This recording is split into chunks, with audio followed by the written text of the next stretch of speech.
Bismillahirrahmanirrahim. Assalamualaikum warahmatullahi taala wabarakatuh. Salam sejahtera dan selamat petang kepada seluruh rakyat Malaysia. Berdiri bersama dengan saya adalah Datuk Dr. Rohaizat, Dr. Nohayati Rosli, Datuk Dr. Chong Chi Kiong dan Dr. Hisham Shah. Kementerian Kesihatan Malaysia ingin memaklumkan bahawa terdapat 74 kes yang telah pulih dan dibenarkan discharge pada hari ini. Ini menjadikan jumlah kumulatif kes yang telah pulih sepenuhnya daripada jangkitan COVID-19 dan telah discharge pada ward adalah sebanyak 4,776 kes, iaitu bersamaan dengan 73.9% daripada jumlah keseluruhan kes. Sehingga 7 Mei 2020 jam 12 tengah hari, terdapat 39 kes baru yang telah dilaporkan. Ini menjadikan jumlah kes positif COVID-19 di Malaysia adalah sebanyak 6,467 kes. Oleh itu, jumlah kes aktif dengan kebolehjangkitan COVID-19 adalah 1,584 kes dan mereka telah diasingkan dan diberi rawatan di hospital. Ingin dimaklumkan bahawa terdapat 39 kes baru yang dilaporkan hari ini, 1 kes import dilaporkan. Ini bermakna kes penularan tempatan adalah sebanyak 38 kes, di mana sebanyak 8 kes telah dikesan dari kluster dan lokaliti di bawah Perintah Kawalan Pergerakan diperketatkan. Daripada jumlah 39 kes, 9 kes adalah warga negara Malaysia dan 30 adalah warga asing. Sehingga kini seramai 19 kes positif COVID-19 sedang dirawat di unit rawatan rapi dan daripada jumlah tersebut, 8 kes memerlukan bantuan pernafasan. Daripada maklumat terkini yang dilaporkan ke CPRC Kebangsaan, dimaklumkan bahawa tiada kes kematian dilaporkan hari ini. Justru jumlah kumulatif kes kematian COVID-19 di Malaysia kekal sebanyak 107 kes, iaitu bersamaan dengan 1.65% daripada jumlah keseluruhan kes. Kementerian Kesihatan Malaysia ingin menzahirkan Selamat Hari Wesak pada hari ini, iaitu 7 Mei 2020 kepada semua penganut agama Buddha di Malaysia, terutamanya petugas kesihatan dan juga anggota barisan hadapan. Lazimnya sempena Hari Wesak, penganut ajaran Buddha akan mengunjungi kuil Buddha bersama-sama keluarga pada waktu pagi untuk upacara keagamaan. Walaupun perhimpunan secara besar-besaran dan aktiviti kunjung mengunjungi tidak dibolehkan pada masa kini, namun sambutan Hari Wesak pada kali ini masih boleh diraihkan dengan norma dan kelaziman baru. Perintah Kawalan Pergerakan bersyarat masih perlu dipatuhi. Pastikan jarak sosial selamat sekurang-kurangnya 1 meter daripada orang lain dan tidak mengadakan atau menyertai sambutan secara besar-besaran. Kementerian Kesihatan telah mengenal pasti 1 kluster yang melibatkan pengawal dan anggota keselamatan di sebuah pusat beli belah di Ceras, Kuala Lumpur. Sehingga 7 Mei 2020 jam 12 tengah hari, sebanyak 10 kes positif COVID-19 telah dikenal pasti dan dilaporkan dalam kluster ini yang melibatkan 9 warga negara Nepal dan 1 warga negara Malaysia. Punca jangkitan bagi kluster ini masih di dalam siasatan. Langkah-langkah pembendungan dan pengesahan seterusnya telah diambil seperti mengenal pasti dan menjalankan ujian saringan COVID-19 ke atas semua pekerja dan kontak rapat mereka. Kesemua kes warga negara Nepal dalam kluster ini tinggal di kediaman yang sama di Ceras. Saringan COVID-19 telah dijalankan ke atas penghuni kediaman mereka, pengawal dan anggota keselamatan di pusat membeli belah tersebut dan juga pekerja pasaraya yang berkait rapat.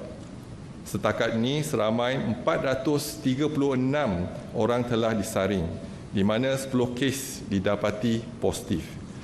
347 kes negatif dan 79 orang masih menunggu keputusan.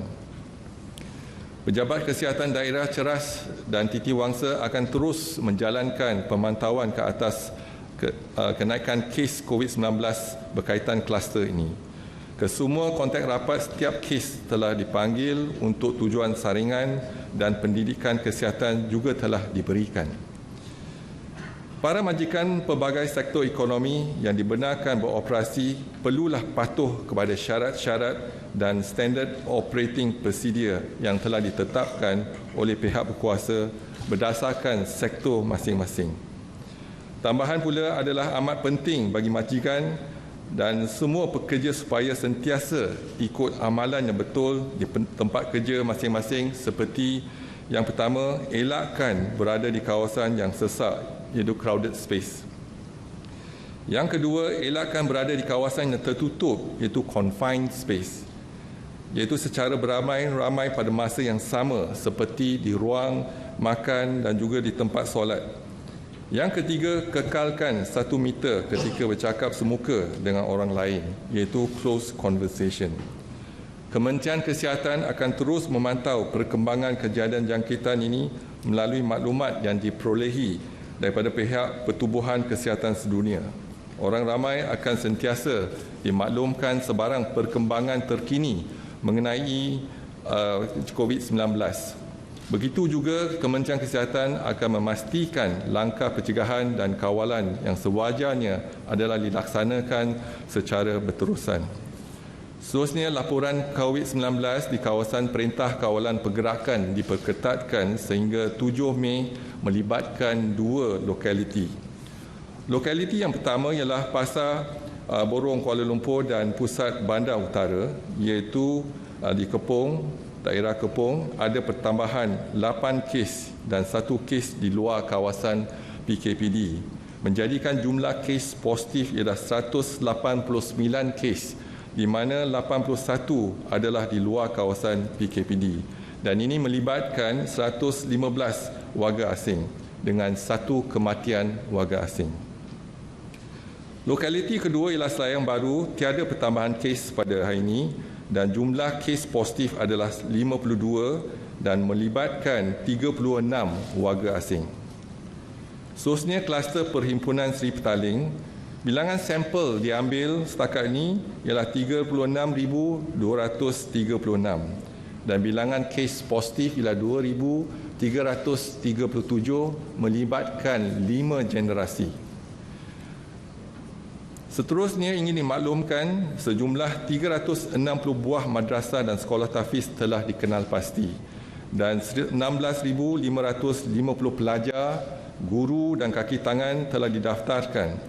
Dan 9,423 telah disaring dan diuji bersama dengan 56.9%. Didapati 423 individu iaitu 4.5% adalah positif COVID-19. Seterusnya ingin dimaklumkan warga negara Malaysia yang pulang dari luar negara sejak 3 April hingga 6 Mei.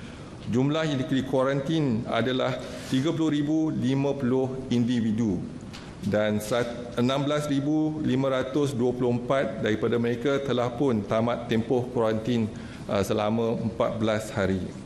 Daripada jumlah tersebut, 334 didapati positif COVID-19, iaitu ada pertambahan 1 kes bandingkan dengan semalam. Seterusnya, laporan kluster COVID-19 yang aktif di Malaysia sehingga 7 Mei 2020. Kluster pertama ialah Kampung Sungai Lui. Ada pertambahan 13 kes baru menjadikan jumlah kes 174. Kluster kedua ialah Pengawal Keselamatan Maluri. Ada pertambahan 7 kes menjadikan jumlah kes 10. Seterusnya, dimaklumkan 2 kluster telah tamat tempoh pemantauan, iaitu kluster yang pertama Seksyen 6 Bangi yang melibatkan jumlah kes 31 dan 1 kematian. Dan yang kluster kedua ialah kluster Warga Emas, iaitu di Selangor, melibatkan jumlah kes 36 dan 5 kes kematian. Dan seterusnya saya buka pada persoalan kalau ada apa-apa pertanyaan. Assalamualaikum Datuk. Terdapat gesaan untuk kedai potong rambut dibenarkan beroperasi. Jadi apa pendapat KKM mengenai hal ini dan apa peraturan yang perlu dipatuhi sama ada oleh tukang gunting ataupun pengguna, dan bolehkah aktiviti potong rambut ini dilakukan di kawasan terbuka sewaktu fasa PKPB? Terima kasih. Terima kasih atas soalan tersebut. Setakat ini kita masih tidak membenarkan kedai gunting rambut kerana ada laporan di Jepun dan juga di US berkaitan dengan jangkitan COVID-19 di kalangan mereka yang menggunting rambut dan juga pelanggan. Jadi kita sedang memantau perkara ini dengan teliti, dan sebelum kita membenarkan mungkin bercara peringkat. Jadi kita lihat kita telah membenarkan kelonggaran dalam PKPB dan kita memula pada 4 Mei, dan kita harapkan dalam tempoh masa 2 minggu kita akan memantau perkembangan dan juga kes-kes sama ada peningkatan ataupun tidak. Jadi sebelum kita boleh membuka lebih lagi sektor-sektor ataupun khas dalam contohnya dalam bidang gunting rambut dan sebagainya. Jadi kita akan memantau sebelum kita memberi nasihat yang lebih dalam tempoh terdekat. Assalamualaikum, saya Rosman daripada RTM. Selepas 12 hari bulan ni kerajaan mungkin akan ada beberapa sektor yang mungkin kerajaan benarkan. Mungkin KKM akan selaraskan macam mana spesifik SOP untuk pastikan penjarakan sosial ataupun pematuhan kepada SOP apa semua. Dan lagi Datuk, dari segi public toilet, jadi ada pemantauan tak supaya public toilet sekarang ni tidak dikawal dengan rapi? Mungkin ada, kita tak pasti apa yang masuk ke public toilet tu bagaimana. Okey, terima kasih. Okey, terima kasih. Setakat ini kita masih memantau setiap hari. Pemantauan kita mengikut kaedah ataupun garis panduan daripada WHO, yang mana WHO keluarkan 6 kriteria iaitu exit strategy. Tetapi kita belum lagi ada untuk perancangan untuk exit strategy. Namun begitu, kita masih menggunakan 6 kriteria tersebut. Yang pertama, kita katakan memperketatkan kawalan sepadan. Yang kedua, pemantauan iaitu kawalan penularan penyakit di dalam jangkitan di komuniti. Dan yang itu kita akan pantau setiap hari, iaitu kita melihat kepada jumlah cumulative case dan juga kita lihat kepada kes keboleh jangkitan sama ada meningkat ataupun berkurangan, dan juga kadar kematian. Jadi ini 3 faktor yang kita pantau setiap hari. Dan setakat ini alhamdulillah, kalau kita lihat pemantauan kita, kes semakin 2 angka, semakin berkurangan, dan kita harap dalam tempoh seminggu lagi kita boleh mengawal dengan sebaik mungkin dan juga mengurangkan kes. Tetapi sekarang ni kita pasti kita boleh kawal sebab kes dah 2 angka. Tetapi kita masih ada lagi kluster-kluster baru. Contohnya hari ini ada kita kluster baru, dan apa yang penting kita kenal pasti kluster tersebut dan tindakan segera dapat dilaksanakan, iaitu acute case tracing dan sebagainya. Salah satu faktor yang kita lihat daripada kluster tapak pembinaan dan kluster pengawal keselamatan ialah mereka duduk secara dalam apartmen tu ramai sangat duduk dalam satu apartmen. Contoh ni yang kes yang positif tu 15 orang duduk dalam satu apartmen.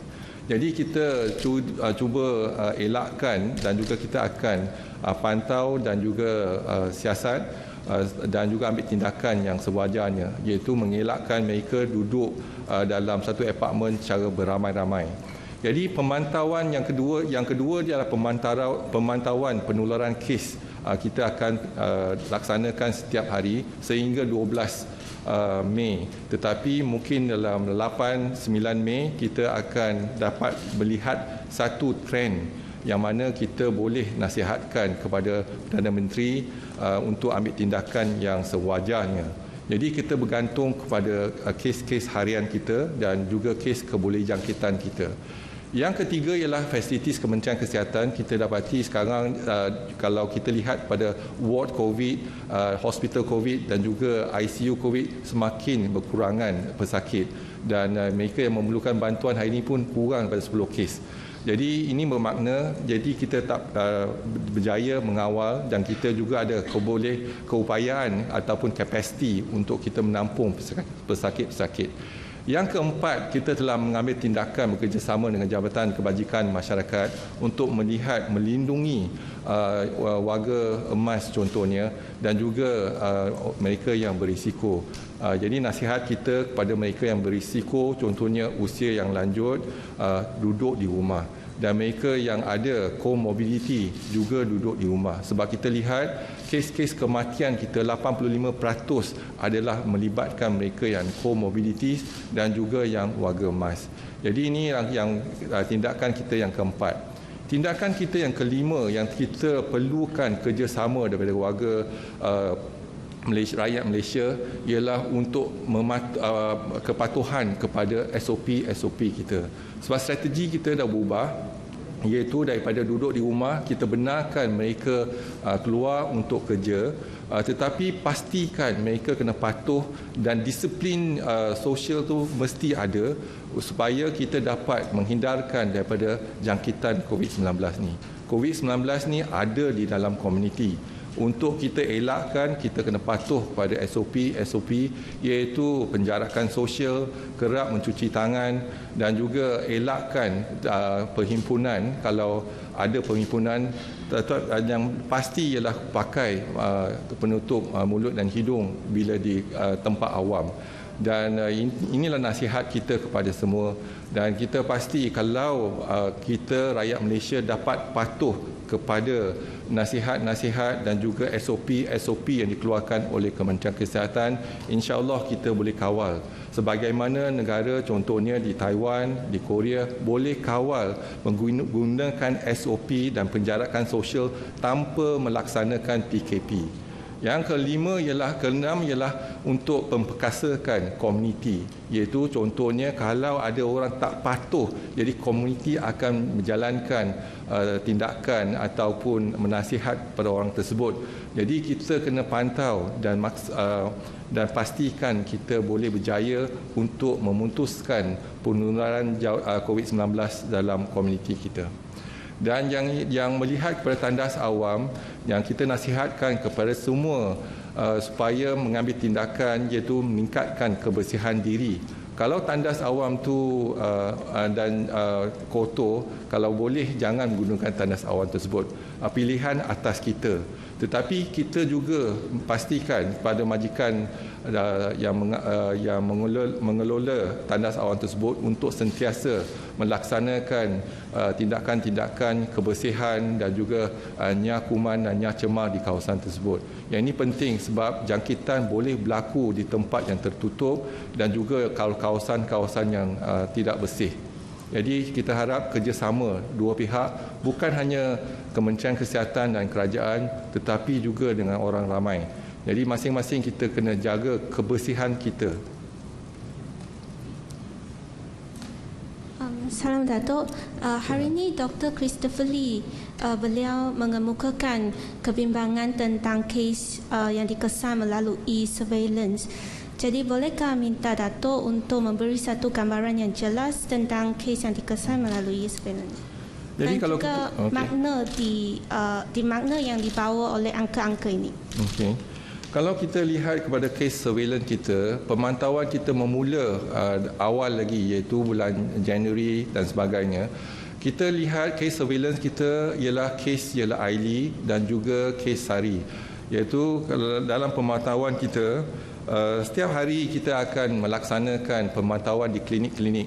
Iaitu yang mereka yang datang dengan demam, juga dengan sesama dan sebagainya, kita akan melaksanakan ujian COVID-19. Dan yang klinik yang kita katakan ialah klinik Sentinel. Dan apa yang penting ialah kalau kita lihat kes COVID ni dan Sari juga, kes Sari yang masuk di ward ataupun di ICU kerana ada radang paru-paru, dan kita juga akan menjalankan swab untuk mereka. Dan pada dua kumpulan ni kita dah nasihatkan kepada barisan hadapan Kementerian Kesihatan supaya mengambil tindakan untuk melindungi mereka memakai PPE dan sebagainya sebab mereka adalah berisiko. Dan kita memantau trend, jadi trend pada peringkat awal semakin meningkat. Tetapi sekarang ni minggu lepas dan minggu ni kita nampak trend semakin kurang kes yang dikesan, iaitu Aili dan Sari. Jadi ini merupakan satu kes yang kalau kita dapat pengurangan kes Aili dan Sari, bermaksud kita dapat kawal dalam komuniti.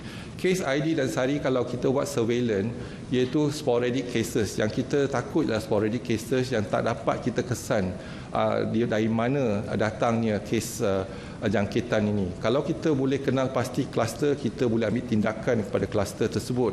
Tetapi apa yang pasti, kita tahu mungkin akan ada kes sporadik, satu dua kes, tetapi yang penting ialah tindakan kita perlu cepat dan tepat untuk melaksanakan kawalan kepada kes tersebut. Dan alhamdulillah setakat ini kita katakan kes Sari dan Aili semakin berkurangan. Yang itu yang pertama. Yang kedua, kita akan meningkatkan lagi surveillance kita, iaitu meningkatkan lagi klinik-klinik dan juga di hospital untuk pastikan yang kita melaksanakan lebih ramai lagi, lebih banyak lagi test-test ataupun ujian-ujian saringan COVID. Contohnya sekarang ni kita dah melaksanakan untuk kes-kes yang perlu melaksanakan pembedahan, dan kita ada 7,255 kes kecemasan dan semi kecemasan yang telah kita saring dan uji. Tetapi yang positif hanya 5 kes saja. Iaitu berarti kadar yang positif ada kurang pada 0.1%. Jadi ini saringan yang kita laksanakan untuk pesakit-pesakit yang akan masuk ke Dewan Bedah contohnya.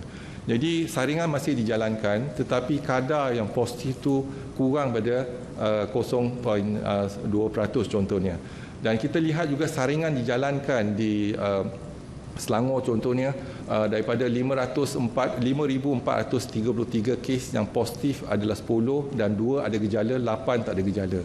Jadi kadar dia juga kalau yang tak ada gejala ialah 0.14%. Iaitu itulah yang kita lihat sampel. Jadi sampel pre-op kita ialah 0.1%. Iaitu sebelum melaksanakan pembedahan, dan kita masih menjalankan saringan dan ujian ke atas setiap pesakit yang akan masuk ke Dewan Bedah. Jadi dalam kes tersebut setakat ni kita hanya dapat kesan 5 kes positif, iaitu dengan kadar 0.1%.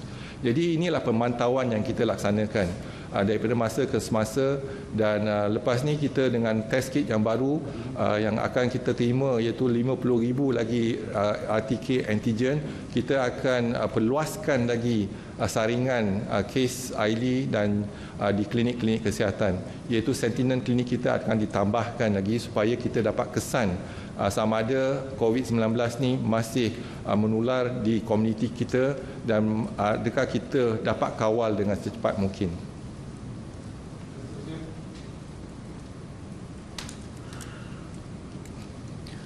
Datuk Faizal dari Bernam. WHO warned on Wednesday that countries emerging from restrictions to halt the new coronavirus must proceed extremely carefully or risk a rapid rise in new cases. Minta komen Datuk. Ya, sebagaimana saya katakan tadi, kita masih belum lagi masuk ke fasa exit strategy. Apa yang kita laksanakan hanya satu kelonggaran, iaitu kita memulakan sektor ekonomi kita, yang mana kawalan sepadan masih diperketatkan dan juga tindakan-tindakan lain mengikut strategi exit strategi WHO telah kita amalkan, tetapi kita belum lagi masuk ke fasa exit strategi.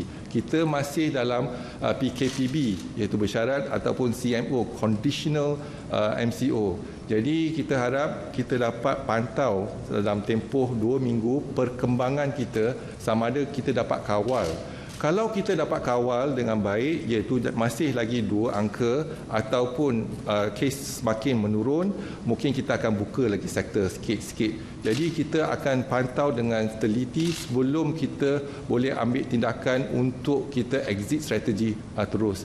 Jadi ini masih dalam perancangan kita. Jadi apa yang pentinglah kita kena pantau dengan hati-hati dan kes jangkitan COVID-19 terkawal. Setakat ini, insya-Allah, alhamdulillah kita terkawal. Assalamualaikum, Datuk DG Lokman, Berita Harian. Datuk, saya ada 3 soalan. Soalan pertama berkenaan dengan dakwaan di Madrasah Bustanul Ulum di Ayer Merbau, Melaka. Dikatakan ada SOP KKM yang berbeza. Ada segelintir penuntut di madrasah tu yang diambil test ataupun dibuat ujian semasa 7 hari, 5 hari dan sebagainya, dan ada kumpulan yang dibenarkan balik, ada kumpulan yang terpaksa ditahan di madrasah terbabit. Soalan kedua berkenaan dengan vaksin. Semalam dan kemarin ada beberapa perkembangan di serata dunia yang mengatakan contohnya di Itali dah ada vaksin yang dikeluarkan. Jadi mungkin boleh minta daripada KKM dah ada update sebelum sama ada dah berhubung dengan negara berkaitan dan kemungkinan untuk Malaysia mendapat vaksin yang serupa. Yang ketiga berkenaan dengan systemic failure, Datuk DG. Berdasarkan kemampuan KKM sekarang, ada tak kemungkinan ataupun risiko Malaysia berdepan systemic failure ataupun lumpuh perkhidmatan kesihatan sekiranya wujud peningkatan mendadak kes COVID di Malaysia? Terima kasih. Okey, terima kasih atas 3 soalan tersebut. Yang pertama ialah daripada Madrasah Ayer Merbau, iaitu dikatakan tempoh kuarantin itu berbeza. Memang kita lihat tempoh kuarantin itulah 14 hari. Dan contohnya saya bagi satu contoh, kalau seseorang tu negatif, tak semesti dia negatif berterusan sebab kita kena pantau tempoh 14 hari. Jadi kita akan laksanakan, kalau dia ada gejala, kita akan terus melaksanakan test walaupun hari ketiga, hari keempat dan sebagainya. Mungkin keberangkalian untuk mendapatkan ataupun menjadi positif tu ada. Jadi kita akan pantau ikut tempoh 14 hari. Kalau ada gejala, kita akan laksanakan. Tetapi apa yang pasti ialah kalau kita lihat hari ke-13 kita akan menjalankan satu lagi, sekurang-kurangnya 2 test. Satu ialah hari pertama dan hari ke-13. Tetapi kalau ada gejala, ada sebab musabab untuk kita laksanakan ujian, kita akan laksanakan ujian lebih pada 2 kali. Jadi kalau hari ke-13 positif, jadi kita akan asingkan dan masukkan ke ward. Dan kalau ada seorang di kalangan mereka dalam kuarantin juga positif, maka mereka juga akan ditambahkan dari segi kuarantin tersebut sebab mereka menjadi close contact kepada orang tersebut. Jadi bila ada pergaulan dalam kuarantin tersebut, maka jangka masa bukan 14 hari. Jadi dia akan ditambahkan. Jadi mungkin ada yang positif hari ke-7, tetapi mereka keliling mereka, close contact mereka akan tambah 14 hari kuarantin. Yang itu yang mungkin ramai yang tak faham. Ada yang kuarantin 14 hari, ada yang kuarantin 21 hari dan sebagainya. Ini bergantung pada kes-kes yang positif yang kita kesan. Contohnya pelajar-pelajar yang balik pada Indonesia, jadi kita dapati ramai di kalangan mereka positif. Hari pertama positif adalah 70 orang. Tetapi bila kita pantau dalam tempoh seminggu, yang lain semua positif, iaitu 124 orang. Jadi inilah yang bila positif, mereka yang duduk sekelompok tu akan ditambah 14 hari dari segi kuarantin. Yang kedua ialah isu vaksin. Setakat ini kalau kita lihat, vaksin tu memang kajian telah dilaksanakan di banyak negara, iaitu Itali, di China dan sebagainya. Jadi hasilnya sekarang ni masih belum lagi. Mereka mungkin ditemu satu vaksin, tapi daripada makmal kepada komuniti ataupun di pasaran mengambil masa tempoh mungkin setahun setengah. Itu kalau makmal dah jumpa dah, baru kita boleh laksanakan. Dan kajian masih dijalankan setakat ni. Memang setakat ni kita dimaklumkan oleh WHO tak ada vaksin yang kita temui. Tetapi banyak kajian dijalankan bersama. Contohnya adalah satu organisasi yang dinamakan CEPI juga menjalankan kajian vaksin tersebut. Dan kajian ini melibatkan pelbagai negara. dan kita harapkan kita dapat temu vaksin tersebut. Apabila kita menjumpa ataupun menemui vaksin tersebut, jadi kita kena lihat kepada pemasaran dan sebagainya, jadi produktiviti dan sebagainya. Jadi banyak lagi proses-proses langkah-langkah yang sepatut dijalankan. Di negara China sekarang ni dia menjalankan kajian vaksin fasa kedua. Jadi bila fasa kedua, laporan akan dikeluarkan bulan 11 ataupun 12 dan kita akan lihat pada laporan tersebut sama ada vaksin ni iaitu sama ada vaksin ni berkesan atau mempunyai kesan samping. Jadi kita kena lihat. Jadi lepas fasa kedua kita akan jalankan kajian kepada manusia melihat kepada keberkesanan vaksin tersebut dan juga kesan samping vaksin tersebut. Jadi yang tu juga akan memakan masa. Jadi sekurang-kurangnya kita rasa mungkin mengambil masa lebih pada 1,5 tahun. Lebih kepayahan ataupun lebih susah lagi kalau kita lihat vaksin kalau banyak mutasi ataupun banyak strain. Jadi kalau banyak strain vaksin itu I think kita kena lihat supaya keberkesanannya mungkin berkurangan. Jadi kajian ni harus menyeluruh sebelum dapat diketengahkan untuk dipasarkan. Yang isu yang seterusnya ialah sistem failure. Jadi kalau kita lihat setakat ni dalam prinsip di Kementerian Kesihatan dalam persiapan kita membuat persiapan sebaik mungkin, iaitu dalam bahasa Inggeris kita prepare for the worst, tetapi kita mengharapkan yang terbaik. Jadi setakat ini alhamdulillah saya katakan walaupun kita ada kemampuan dari segi hospital, dari segi ward, dari segi peralatan dan kemampuan tenaga kerja, masih kita boleh bertahan dan kes-kes semakin berkurangan. Jadi walaupun kita nampak kes berkurangan tetapi pemantauan tu penting. Yang ini kita kena serahkan kepada kesihatan awam. Kalau kita boleh mencegah daripada pesakit ataupun daripada orang ramai mendapat jangkitan, itu adalah terbaik daripada kita merawat. Walau bagaimanapun perawatan tu kita dah siap sedia. Tapi tindakan kita sekarang ni ialah tindakan pencegahan. Kalau boleh kita elakkan daripada jangkitan, itu adalah sebaik daripada mendapat rawatan.